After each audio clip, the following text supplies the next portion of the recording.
आज का हमारा टॉपिक है माइनॉरिटी इंटरेस्ट, जो एग्ज़ाम में कई बार आ चुका। आइए देखते हैं इसका अर्थ और इसकी गणना कैसे की जाती है। तो देखिए, जब एक कंपनी दूसरी कंपनी का 50% से ज़्यादा अंश क्रय नहीं कर पाती है, तो जो दूसरी कंपनी होती है वह अल्पमत वाली कंपनी यानी सहायक कंपनी कहलाती है।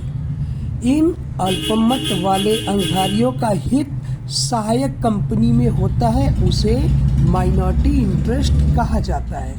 एक उदाहरण दे दे आपको, जैसे मान लीजिए एक कंपनी है, उसका 60% शेयर किसी कंपनी ने खरीदा, तो वो होल्डिंग कंपनी हो जाएगी। जो 40% शेयर बचेगा वो सब्सिडरी कंपनी कहलाएगी। उसी का हित हम जो निकालेंगे 40% का, वो माइनॉरिटी इंटरेस्ट होगा।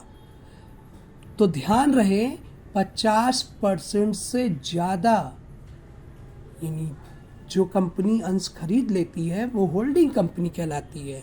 सपोज ये 80% अगर है तो 20% आप जो सब्सिडरी कंपनी का बचा वो आप कैलकुलेट करेंगे, तो 20% जो निकलेगा वही माइनॉरिटी इंटरेस्ट होगा।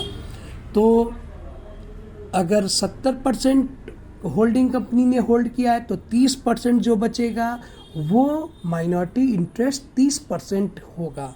तो इसी को ध्यान में रखते हुए आप 4 पॉइंट को ऐड कर लीजिएगा, शेयर को, जनरल रिजर्व को, टोटल प्रॉफिट को और प्रपोज डिविडेंड।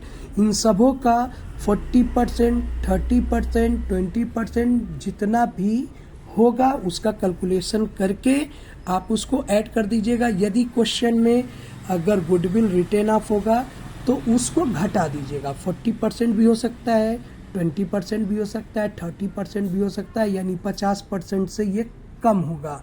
धन्यवाद।